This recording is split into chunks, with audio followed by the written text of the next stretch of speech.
Good morning, good afternoon, or good evening. Presently, we are here in your past speaking to you in your future or our future. And quite frankly, time travel gets very confusing because, fun fact, we're recording this episode way in advance before the episode drops. We're recording it in March, but the episode will be going live in May. So, yes, we are doing a lot of time traveling tonight, friends. It boggles the mind. You are turning into a special spin-off episode of Brothers from Another Mothership podcast, BFAM Classified. This is outside our normally monthly video game podcast from four brothers from other mothers, which may or may not involve extraterrestrial life. And if you could rate the show 5 stars on your favorite platform of choice for podcasts, it'd be greatly appreciated. And today's classified file is all about mental health and gaming because May is Mental Health Awareness Month. It is your favorite Resident Evil pretentious snob, Ngachacha, and I'm here with a very special guest, a friend from the community.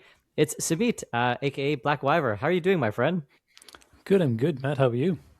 I'm good. Am I pronouncing your name correctly? It's Blackwyvere and Sumit, right? Yeah, it's Sumit. Sumit. Okay, perfect. You know what? I feel like this has been a long time coming. Like I don't know the exact time we became friends. It's been at least 2 years, right? I would actually say we've been crossing over since the trophy room days at the launch of the PS5. So yeah. So the launch of PS5. Maybe even 5 years, eh, dude? Sorry, you're right. Yeah. It's yeah. As we've known each other a long time, it feels like a long time coming. So I'm glad that you've made time and that we're doing this because number one, I've always wanted to sit down and have a good chat with you. But number two, correct me if I'm wrong. I feel like before we dive into it, just a huge disclaimer to anybody listening. Myself and Blackwyvere, neither of us are mental health practitioners. So this discussion about mental health and gaming, it's just from two middle-aged nerdy guys who care a lot about mental health and video games. But again, if you're obviously seeking professional health, this is not the podcast for it. But yeah, this is an important topic to you. I feel like. And before we get into it, do you want to do a little introduction in terms of like who you are in terms of like a gamer? Because we are tying this into gaming, especially in that sense. So like favorite console, favorite game of all time. Go for it. Like describe yourself. So I started my gaming way back when, I think the late 80s, early 90s. And I think I wasn't really a serious gamer. I was a semi-serious gamer during the PS2 days, but mostly Need for Speed, Wreckfest, Burnout, one of those games. And it's always about having friends over, having a couple of drinks, because this was when we had uni, or college, as you would say, and we just play games. And then I took a break from gaming, didn't really get back into it, and then COVID-19 hit globally in lockdown. I want to get back into gaming because it's good for mental health. So one of my friends from work said, hey, we should game together because I'd just been sitting on my couch after work, you're not really doing anything because you can't really go out. Not sure about Canada, but Australia had a lot of lockdowns, and the state of Victoria had, I think, 6 lockdowns over a year and a half or 2, maybe. I can't remember. Wow. It's all a haze. And my friend goes like, oh, we should game together. We can co-op, talk about other things than work. And that's how I actually said, oh, I'll get a PS5. And my wife was against it. So much like you, I have to convince the boss. Say, okay, what can we get? And I'm like, I want to get this console. She's like, no, you're going to get a couch potato. I said, no, because it's all about physical health as well. And I said, no, actually, I lost a lot of weight at the start of COVID because I got really serious with my health.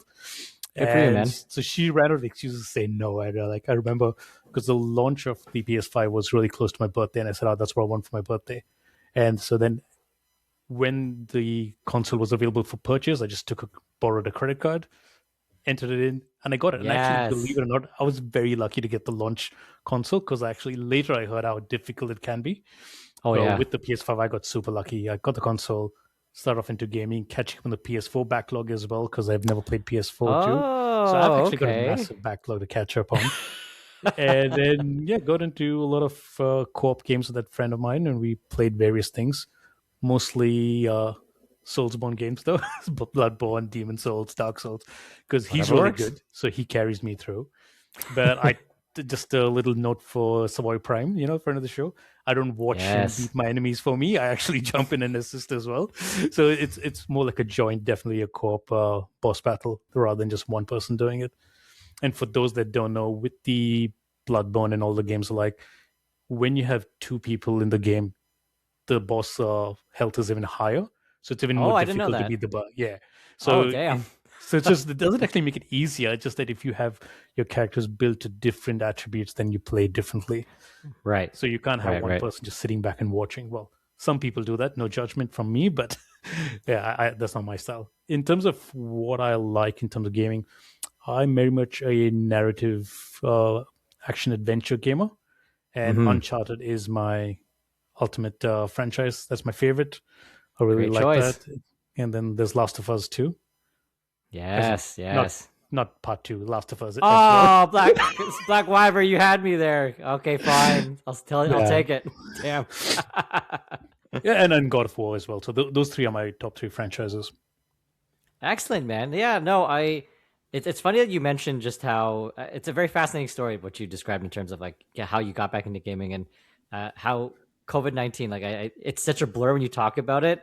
But yeah, like I remember being in lockdowns and just the isolation and just like it was tough mentally just because you're like you don't know when are things gonna get better? When can we open up and like see friends and family? Like it was really tough, and I honestly don't think you're the only one that went back. I mean, listen, the stats show like the increase in terms of people buying video games, consoles, digging up retro games. Like I know for a fact, as a GameCube collector, the COVID-19 pandemic is what caused those games to skyrocket because a lot of people just went to their garage or their attic and basement, just pulled out whatever games they had. Most of it was GameCube.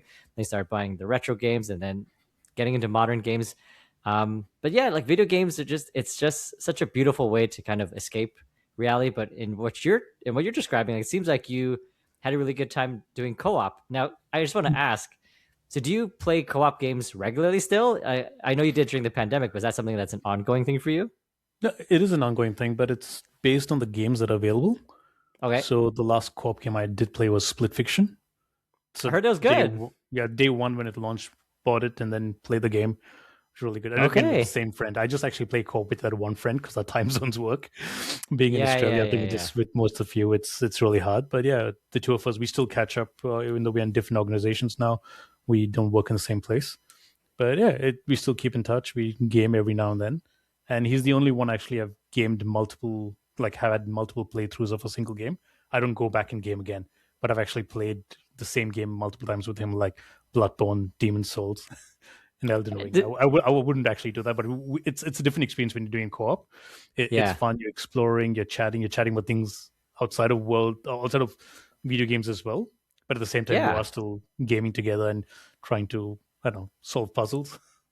It's a unique way of bonding. Like what you're, I don't play Souls games, okay, but what you're describing just it reminds me of what I'm doing with my best friend right now. Resident Evil 5, we're doing another platinum run, and so just the same thing as you, Blackwyvere. Like I've played this game multiple times. I've done multiple runs with him.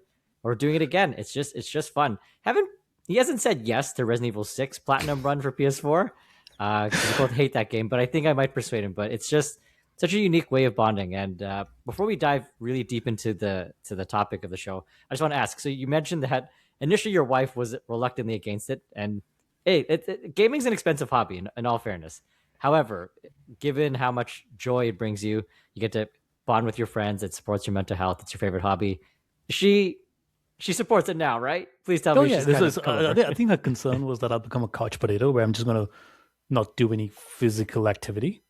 So it wasn't so much Mm. that she's against the gaming from a mental health, but she does see the benefits of that as a mental health outlet for me too. But her concern was the lack of any physical activity, which I proved that wasn't the case. If I'm going to be lazy, I'm just Oh, going to be lazy irrespective, not due to gaming. no, that it's a legit concern, and shout outs to your wife for recognizing and appreciating the Right. fact that this hobby brings you so much joy. Right? Just because, hey, not every spouse is. Some spouses might look down on that kind of hobby, right? And that would be very very challenging for us hardcore gamers who live and breathe video games. So yeah, let's dive right into it, man. If you don't mind. Yeah. So yeah, today's episode is all about mental health and gaming. So I want to ask you, my friend, what does mental health mean to you, and why is it such an important aspect of your life? Because everybody sees it differently. In terms of like physical health, people might see it in terms of being an all-star athlete or just maintaining good health. So I feel like people have different definitions or interpretations of what mental health means. So for you personally, what is mental health? What's it all about? I think for me, mental health is a foundational block where if you Wow. don't have, no one say good mental health, but if you're not aware of your current mental health being, that can actually have impact to everything else that you do.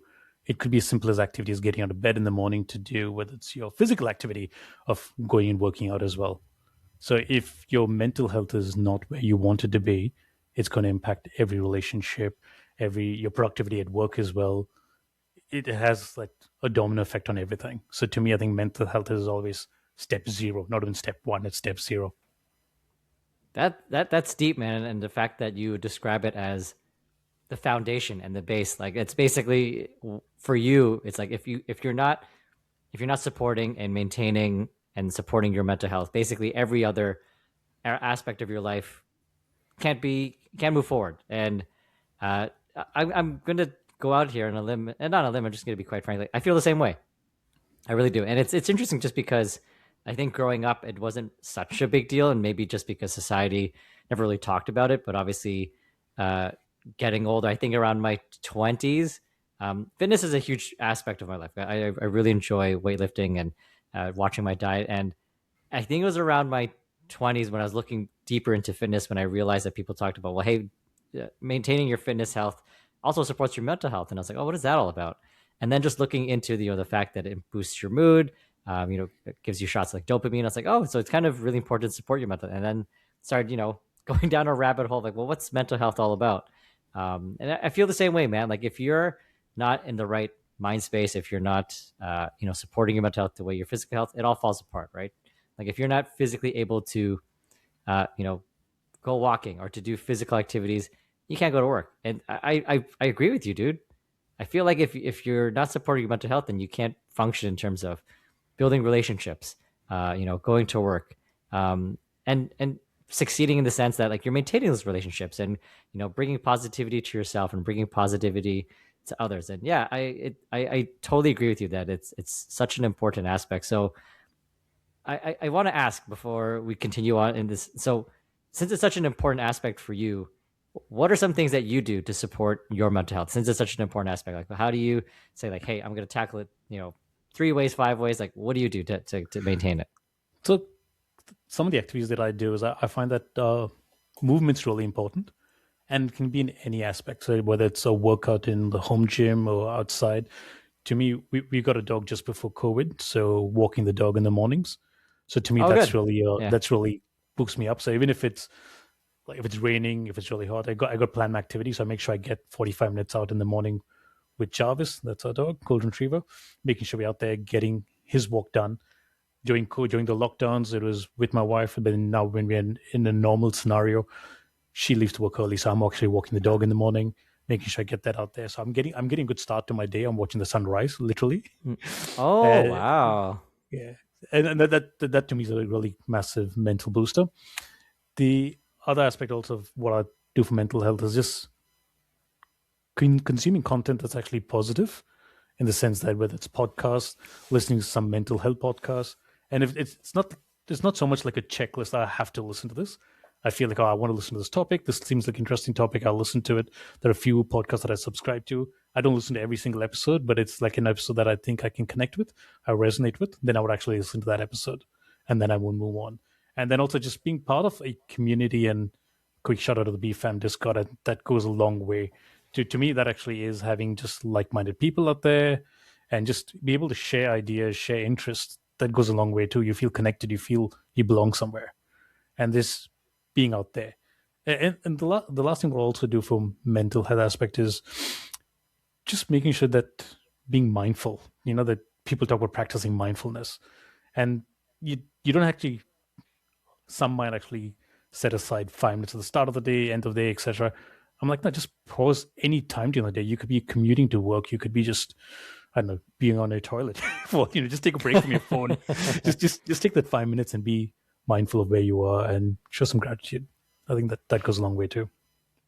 Yeah, for sure, man. And I definitely agree with many things that you just shared in terms of like avoiding negative content, just because, um, and it for me personally, like it's not the best habit, but like depending on how my mental health is doing, sometimes I'll avoid the news just because the vast majority of it is horrible things happening in my neighborhood, in the world, right? But at the same time, like I don't want to bury my head in the sand, right? Like I need to be, a global citizen, be aware of what's happening.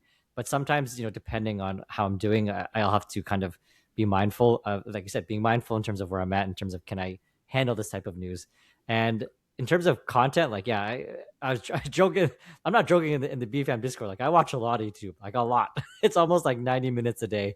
Um, but I had to be mindful of it just because, at least my understanding of how the algorithm works is like negative stuff just catches people's eyes. Like it's like gaslighting, right? Like Yep. certain thumbnails and titles and stuff like that, where it's just like aggravating, and it's so easy to click on just to see like why would somebody say something so obscene and so ridiculous. And there was a time, my friend, where I did have to like this content creator, like almost every, I'm not gonna say who it is, but just like I was like the majority of his stuff is just very negative. Like it's critical. It's not dishonest by any means. It wasn't like clickbaity, but I was like, he's just focusing a lot on the negative stuff. And again, not that he's inaccurate. I was like, this is too much. Like, I feel like I need a balance and stuff like that. Not that you have to go out of your way to, I don't know, be phony, but just almost every video that he kept coming out with, I was like, it's just so critical of this game and this company. And again, he's not wrong, but I was like, I don't need this much negativity True, and in I my think life. a lot of the times what happens, and what I'm saying is, don't ignore what the world is in terms of be aware, be across the world events, but you don't need to engage with every single event that's happening as well. Like you said, someone who's posting negative content out there, or there could be someone on a certain Discord server as well, like posting something that could be very aggravating towards you. Just don't engage, ignore, move on. There are plenty of other channels, there are plenty of other servers out there. Stick with what floats your boat.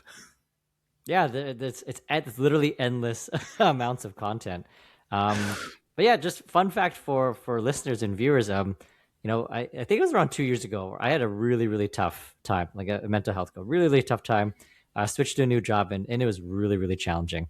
And good friends, best friend Ron, Fulia, they were there for me, but you were there for me too, man. Like I think you saw that I was really having a tough time, and I didn't ask, but you did what any caring friend would do, which is like, hey, here's some unsolicited advice and suggestions. Like, check out these podcasts and listen. Not only was that such a kind gesture, like even though listen, those podcasts were very helpful, but just the fact that you made that gesture just already brightened up my day. And you talked about the fact that being in community is such a huge aspect in terms of supporting one's mental health.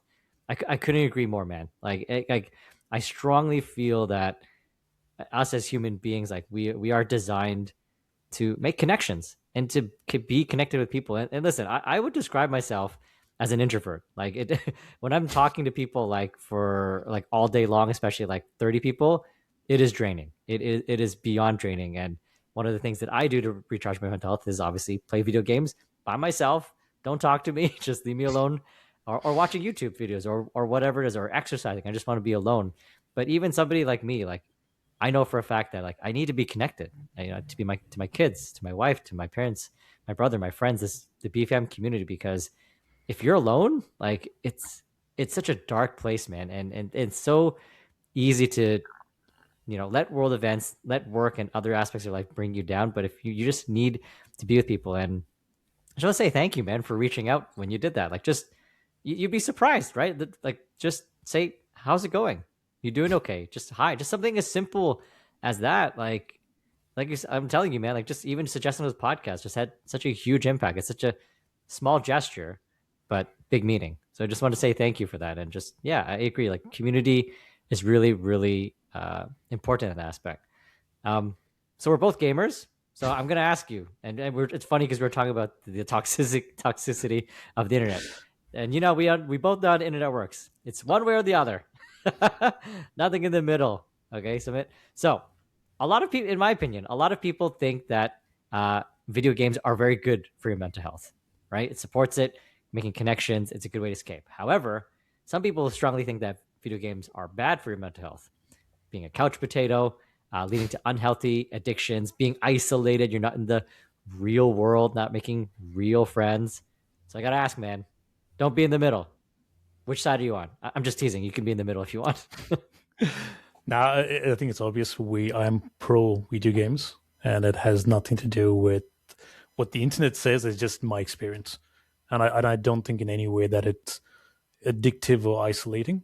But it may be for certain individuals, but it comes down to you as an individual looking at everything can be an addiction or an isolation as well. It could be a movie, it could be a TV show, it could be unhealthy obsessions over certain topics as well. And you would know the line if you're crossing it. Is it impacting your relationship? Is it impacting your work productivity as well? Are you not committing to your workouts as well, physical health? Then that doesn't have to be video games. That can be anything. 100%, man. From that aspect, I don't think video games are addictive or isolating. But I can see how others would view it this way. But I would also urge them to look at some of the other factors and other hobbies out there too. That's I'm the same way, man. Just like when somebody like sticks their nose up to me about being a gamer, it's like, listen, it's exactly what you said, man. I could turn any hobby into something I stick my nose up to, right? Like you're watching trashy TV for hours and hours on end. Like, what are you getting out of it, right? But I know it's phrased it that way just to say like, if you're getting joy out of it, who cares? Like I'm not like, listen, I personally don't want to watch trashy TV, but if that's your jam, like you go home after a tough day at work, and you're watching this trashy TV to escape, and it brings you that much joy, go for it. My wife's one of them. My wife's one of them. She loves trashy reality shows, and I'm like, why do you watch? Because she's very intelligent. Like she has a PhD and everything, and I'm like, why do you watch this stuff? And she says like, just sometimes with the world events and just like the stresses of life, I just want something that's the exact opposite. Because I've tried to get her into watching more dramatic shows, and she's like, why would I? Yeah, I try. I made her watch the opening scene. I even make her watch HBO's The Last of Us season 1. I made her watch just the opening scene, and I'm not gonna spoil it, even though it's an old game. But she watches, and I've watched that. I've played it a million times, my friend. I still cried, and she looked at me and she's like, "Why would you do this to yourself?" Like, I don't want to watch anything like this. Like, she's the exact opposite. Like, I don't want to. This is horrendous, and I'm like, I'm the exact opposite. I'm like, I think it is so magical that storytelling in this art form can evoke such a strong emotion in me every single time. And she's like, I don't want to feel these feels. I just want to watch trashy TV, make fun of people on the TV. So everyone's different.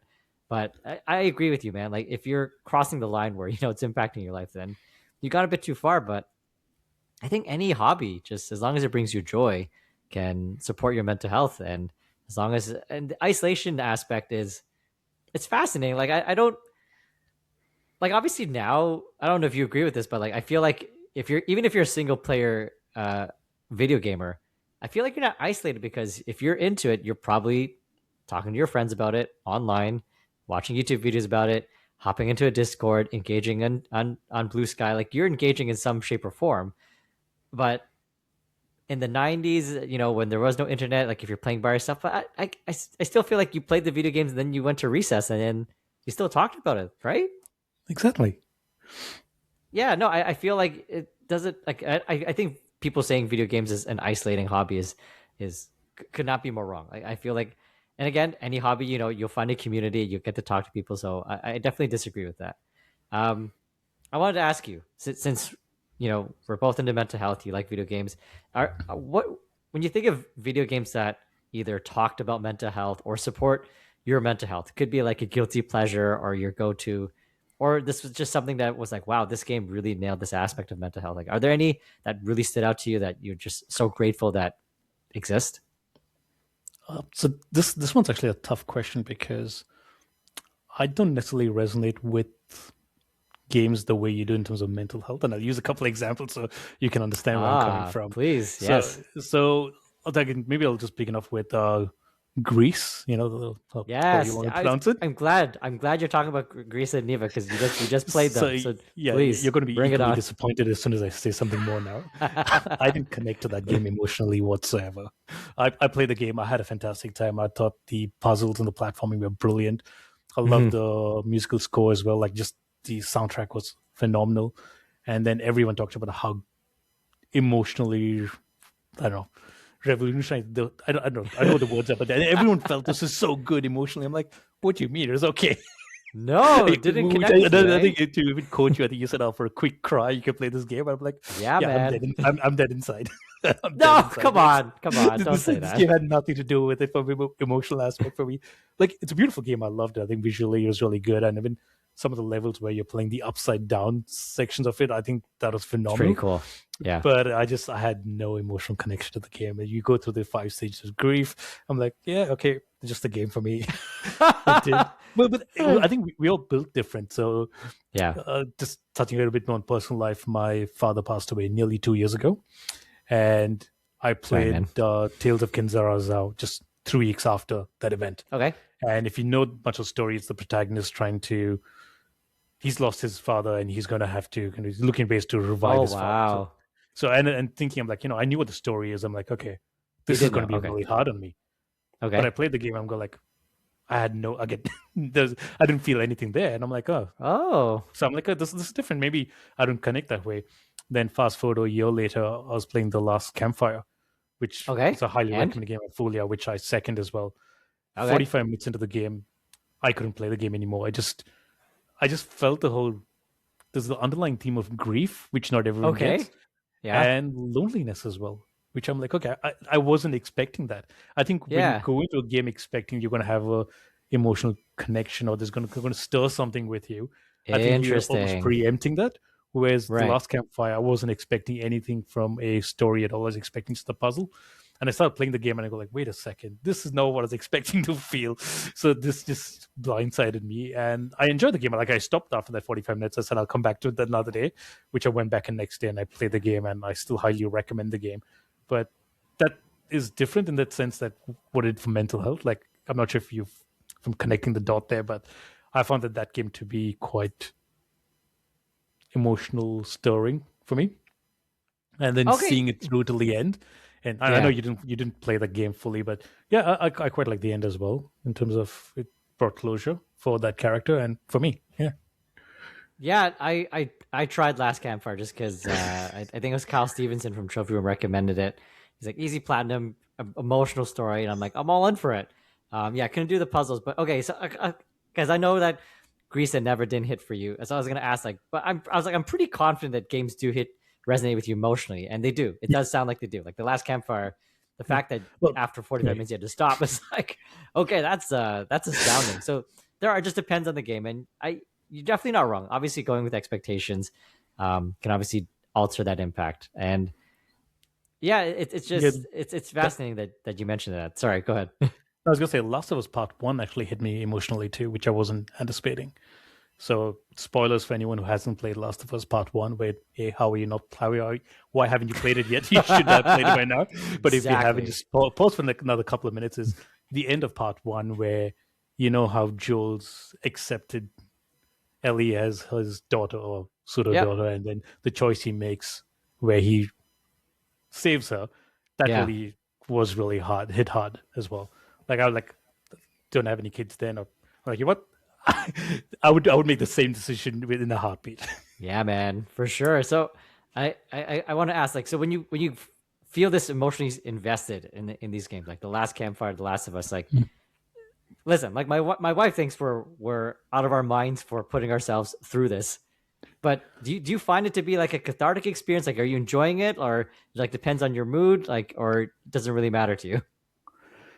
It it depends on the mood, but I don't Okay. find it cathartic experience. I actually enjoy it. I'm like, oh, this was a Okay. good story. It's like a movie when you watch a movie. There's just a different medium, right? There are some stories that are a little bit sadder or not so pleasant endings as well. So I think it's completely fair to go through that, whether it's a game or a book or a movie. It's all the same. I love it when a video game does it. Like, yeah, like there's movies that made me cry, but there's just something more like visceral and like just so immersive when you're playing the video game, like obviously because the controller's in your hand, you kind of embody the character. So I just feel like the emotions are just like 1,000 times stronger when I'm going through that emotional arc with them. Like I'm thinking about I think it's called Space for the Unbound. It's this beautiful indie game. I think I played it 2 years ago, and probably one of the best games in my opinion that really talks about mental health. I'm not gonna go deep into the details in terms of which aspect of mental health, just because I feel like it spoils the experience.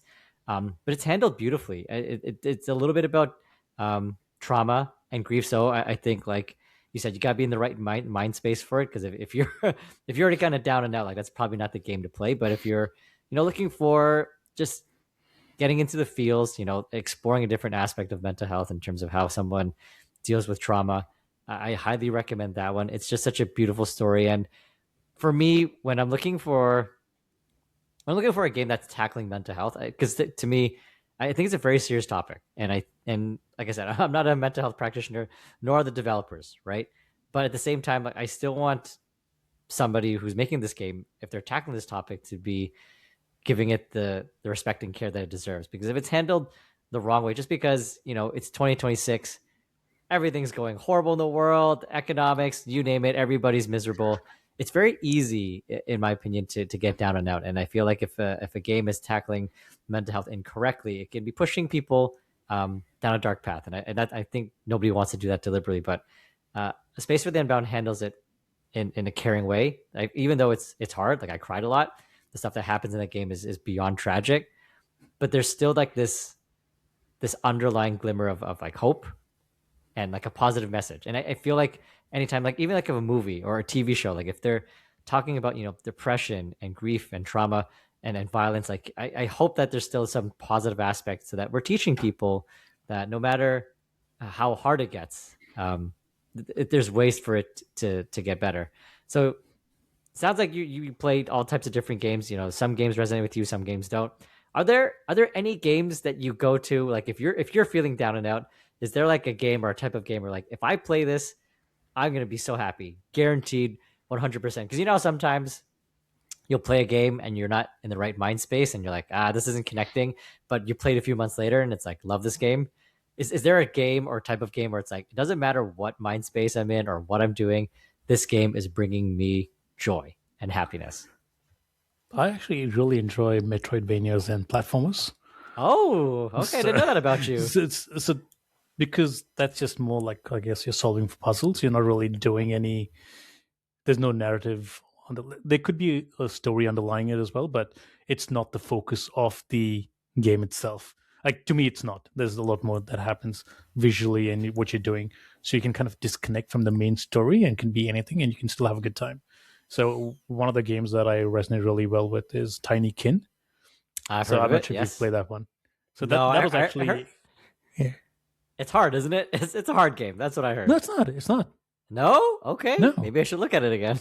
it's actually a very easy game, and it's Oh. the story is quite simple. It's a perfect game to play actually in between two big games, so it's a good palate cleanser. So if you want to just Oh. do that, it's kind of a little bit of a you're running around just collecting things. It's fun. It's park your brain and have a good time. So you like to go to games where it's like engrossing you in game mechanics. Like, and not necessarily super challenging, but like it's as long as it's like super gaming aspects, like platforming, puzzle solving, backtracking, like you just turning your brain off and just kind of going through the motion. Not like Because a you immerse yeah. yourself into that world. Yeah, because you got to think and kind of puzzle solve, I guess. It's not like a brainless shooter. That's not your thing. So, what are some of your favorite Metroidvanias besides? Is Tinykin one of them? Is it a Metroidvania or is No, that like a platformer? it's not a Metroidvania. Oh, It's okay, a it's a more puzzle platformer. platform. Well, Metroidvanias are like Prince of Persia: Lost Crown. That's really up there. I heard that one's really good. Yeah, you talked highly. You spoke highly of that one. I remember. It's good, eh? I'm currently playing Ori in the Blind Forest. I'm, I think, halfway through on that on the Steam Deck. Is it That's that been really good? fun. Like Delroy keeps telling me to play it. Is it that good? I think it is. I think it's really good. It's fun. Okay. It's enjoyable. But then, again, if you liked Lost Crown, then you would like this. So it's very simple. It's in terms of the mechanics and things like that. I know one day I might make my way to Hollow Knight. I don't think just yet, I never but played that one, eh? No, I haven't played that one. Something that's too difficult and frustrating, and maybe not. Yeah, that one I tried during the hype train, and listen, Hollow Knight's fantastic, beautiful game, soundtrack, sound design, but like the Souls aspect is soul crushing.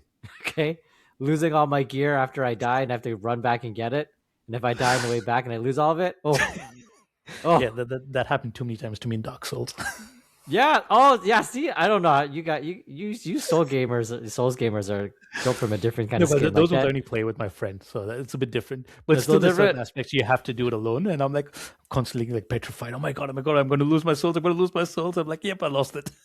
Yeah, dude, because I don't know about you, man. Like, I only get to play video games like 20 minutes, half an hour during like weekdays during work, and it's like if I spent half an hour and then I lost all my experience points, all my gear because I died.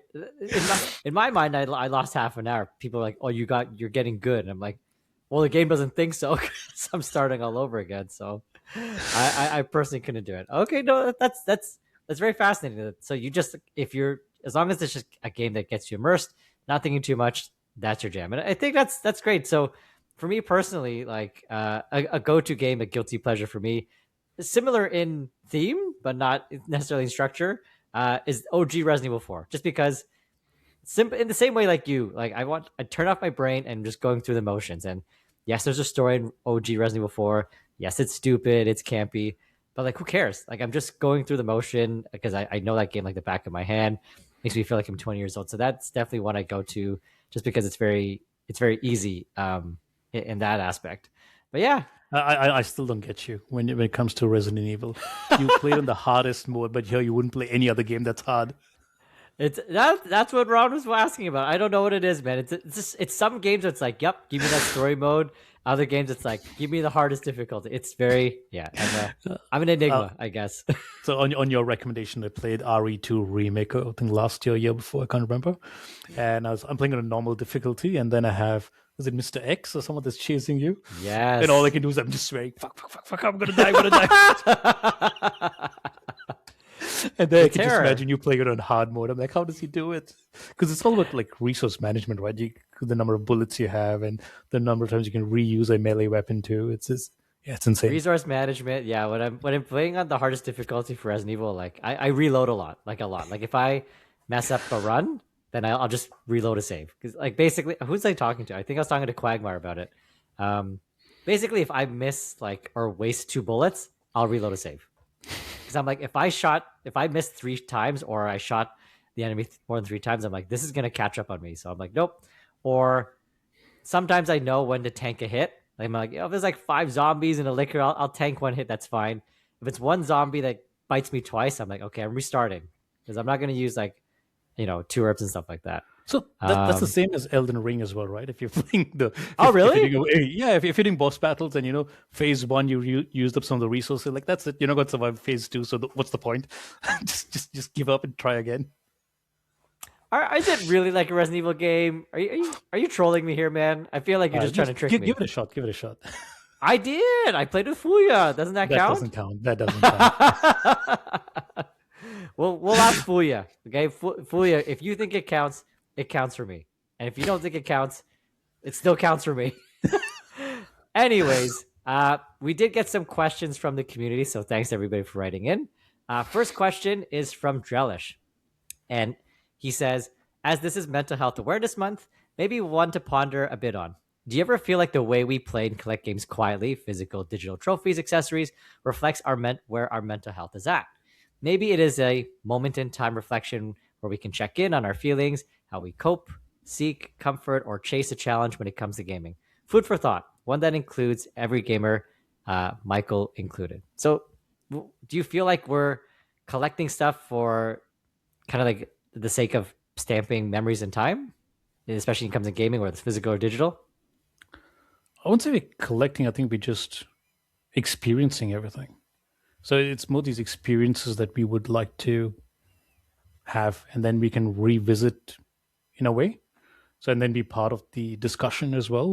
When it's whether it's on a Discord server or is it just at the recess at school as well. You just want to be part of that discussion too, and then share those experiences. I And it's I also I yeah.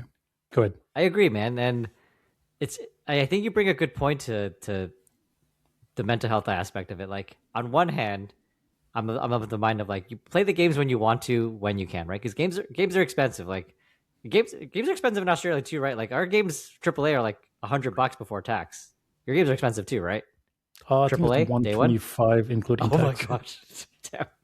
Game, yeah, it's an expensive hobby. So I'm of the mind of like, hey, wait till it comes to PlayStation Plus saving. But at the same time, you mentioned something. It's like it's also a lot of fun to play games when other people are playing them, right? So and that's a big thing that we're trying to do at BFAM with like classified episodes, like there's just organic conversations of that and Kaidos Bros, and like I know people are doing Falcom games together. There's this, it's just more fun when you get to share those aspects with other people. And yeah, obviously I think, Michael, yes, we are kind of stamping these things in our memory, whether you'd want to do it through your platinum trophies, or like me, where I'm collecting every physical version of every Resident Evil game. It's like a little memento just to kind of take you back in time, just because gaming is so important to us. Yeah, but, All right, but also go ahead. don't think we played every time as soon as it comes out too, because the way you played Final Fantasy 16, the best RPG of all time. That Yes, we did final. We did for friendship. That's right. That came out years ago. Years later. You're right. Sometimes it works out that way, and I think, yeah, the best. Yeah, it's the best. That's right. It's one of the best for sure. But yeah, you're right. It just works out when when you can tie it together with your friends, whether it's day one, years later it's on sale. That's a good point, man. Good, very smart. Um, Next question is from Sam Dan's Couch. Thank you. This is such an important topic to bring awareness to. So, okay, since we're all gamers and this hobby in its own ways, how a lot of us relax, here's the question. On a bad day, I can have trouble focusing even on playing games. So, what games do you recommend when you feel like your ability to fully concentrate just isn't that good? So, I think you and I discussed our go-to games in terms of like what you need. Like you want Metrovanias, platformers. I want cheesy one-liners from Resident Evil 4 OG. To most gamers, is there something that you'd recommend? Like this this game or this type of game should be good for anybody who's down in the rut. Elden Ring. Is real? Are you trolling? Or are you being serious? No, You're trolling, dude. and I joke, but I'm also actually being accurate in Being some sense serious? that you you, Okay. you want you, you want a distraction, right? So if you're Right. used to Yes. playing a certain game, like if you're used to playing RE4, the OG, you're going to Okay. go into muscle memory, and yep, I know what I'm doing, even though we're not actually looking at it, or you could be looking at, but you're thinking about what was bothering you. Right. But if you Right. actually want to kind of distract yourself from what's bothering you, don't you want a Okay. game that's actually going to push you into something that's totally outside your wheelhouse? You. And then You're. you kind of apply a little bit more focus on that to say, okay, I want a distraction. And if that's what you're looking for, if you're looking for a game that's a distraction, So so that's when I'll say you try something that's different. try something that's different, something that's going to be engaging. All aspects, like your senses. Okay, fair enough. That's a good point. I don't think I have a specific game I'd recommend to everybody, but I think if you're down in a rut and you're having trouble even focusing, even enjoying whatever currently is in your backlog, I personally would try to find a game that would make you smile or laugh, whether it's like a dating sim, or I don't know, like a cozy game, or just something that's gonna make you smile. And again, because I feel like if you're that distracted, like hopefully something can just pull you out of it. So Sumit brings a good point. Something that distracts you, fully engaging. I would say try to find something that's funny, but again, I think it really depends on everyone's personal taste in terms of like Okay. Yeah, but also, what I gets it. also would recommend Tinykin just in terms of the easy nature of the game as well, where Oh, it's not a heavy story. You're not going to connect to it on any level from a personal life as well. So I think that should be a good game to try out. okay. Good to know. Good to know. Next question is from Savoy Prime. Hello, little brother and brother from down under. When you're having a bad mental day or even a stretch of depression, what do y'all do to lift your spirits? You go first. Okay. Usually, it'd be video games or it would be working out. It'd be one of those two, and it really depends on what kind of. It depends what kind of game I'm currently playing. Kind of depends on the day. I think most of the time, working out would probably be my go-to, unless like I'm physically really, really taxed, then I might not do it. But otherwise, like even like I've had some days where like I've worked 12 hours, I've come back home, did all the chores and whatever I need to do, and it's like 10:30, and it's like I still got to wake up at 5:30. But you know what? F it, I'm gonna do like a heavy weightlifting session, and yeah, I might mess up my sleep, which is bad, which is also bad for mental health, by the way. You should get lots of sleep, but something about getting in the zone of weightlifting and just it really does help me recenter and refocus. That'll definitely get my spirits up. Not necessarily like I'll be prancing around for joy, but I would be recentered, is what I would say.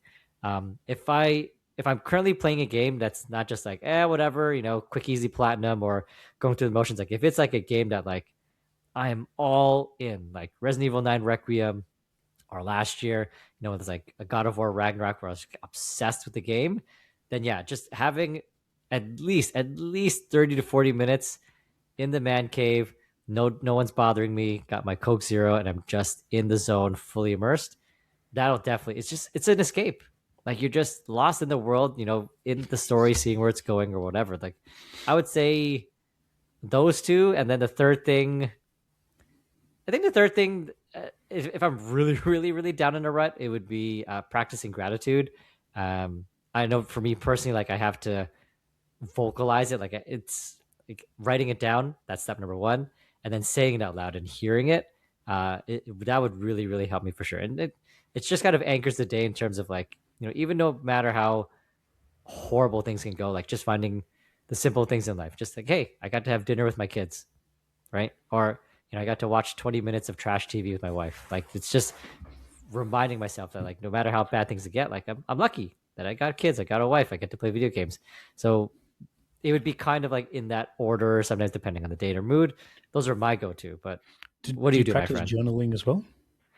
I used to journal a lot. So again, 2 3 years ago when I was in a really bad rut, and it was so bad, friends, that like even video games, working out like twice a day still couldn't get me out. And that's what I knew was really, really bad. And that's when I did do journaling. And when I did it in the morning and at nighttime, reading it out, huge, huge. Again, I wasn't, skipping, on my way to work, but it would at least get me out of a really, really dark spot. So it's bad because just, life's much better right now. I should still be doing journaling. To be quite frank, I've stopped. What I do is we do with our oldest son before he goes to bed. Uh, he'll talk about what he's grateful for and what he loves about himself.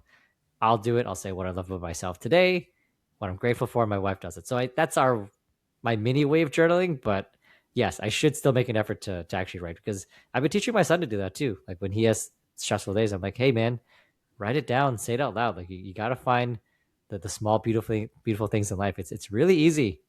It's really easy just to talk about how crappy the day was. So yeah, journaling is very, very powerful, friends. That's good. For me, it actually just depends in terms of what I'm trying to process in terms of having a bad mental health day. That could be anything. Sometimes I just need a little bit of decluttering of the mind. So what I do is actually do physical decluttering to assist with that.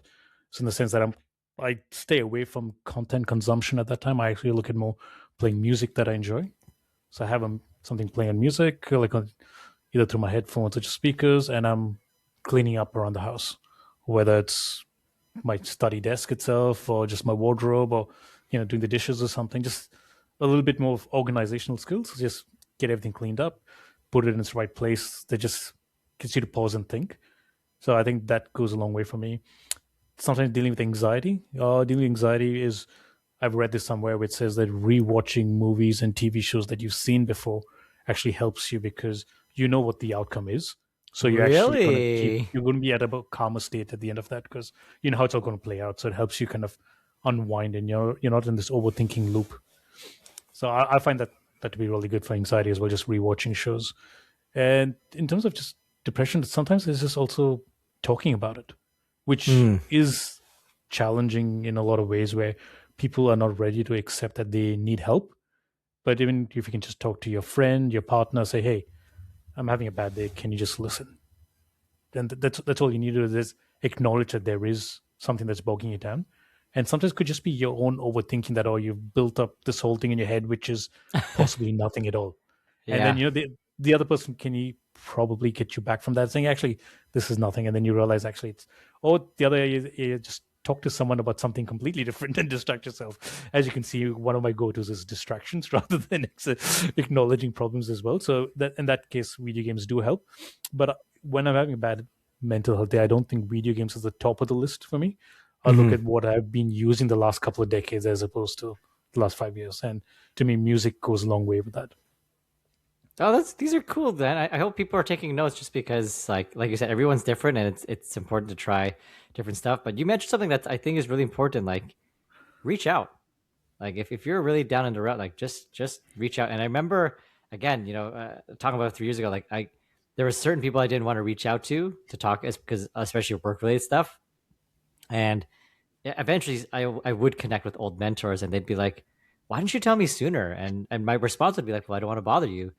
And they're like, "It is never a bother, like that you're going through something." And the podcast that you recommended, my friend, they talked about this. They talked about it, like, you get a great sense of joy and accomplishment when you help somebody. So for me, when I said, like, "Oh, I didn't want to bother you," like, I didn't realize, like, that, like, well, I'm actually, in one aspect, like, I'm kind of stopping them from getting some joy, because they've said, like, I want to help you, like, I'm your mentor, like, I'm a friend, I care about you, and just reach out, right?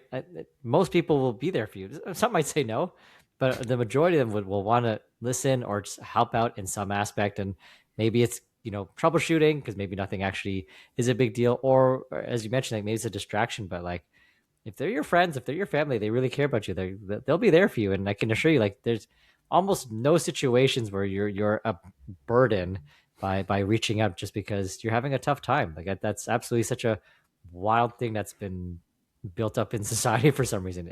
Yeah, I don't know why we do that, but that's a fun fact you shared about rewatching.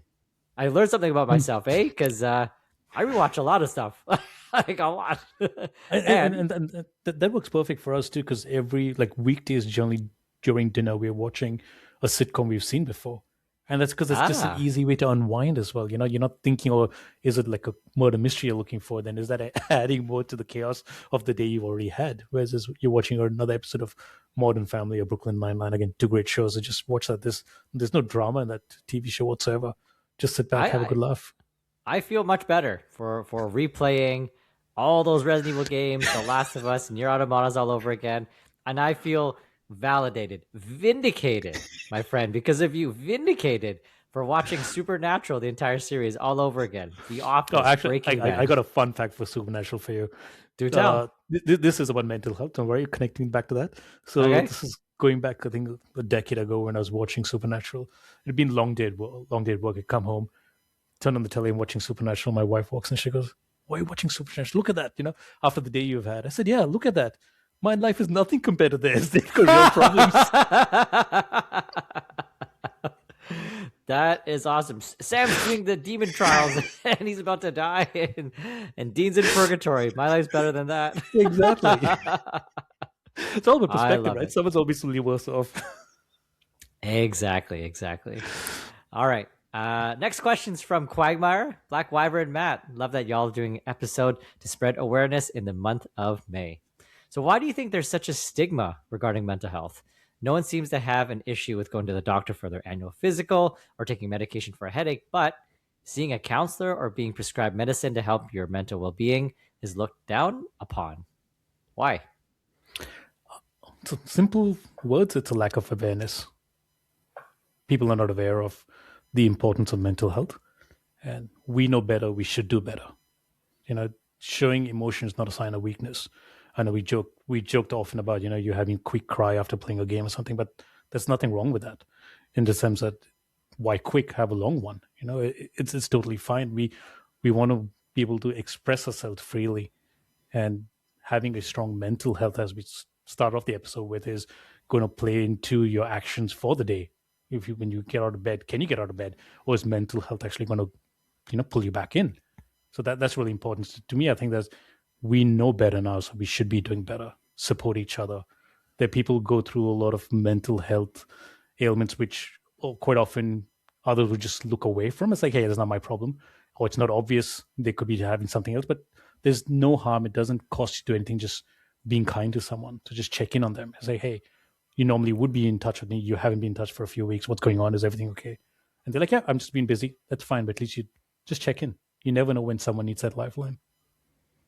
I agree, man. It's just a lack of awareness for some reason, or this mental hurdle that it's not real for whatever reason. I think we're on the right path. I think more people are talking about it, or bringing more mental health awareness.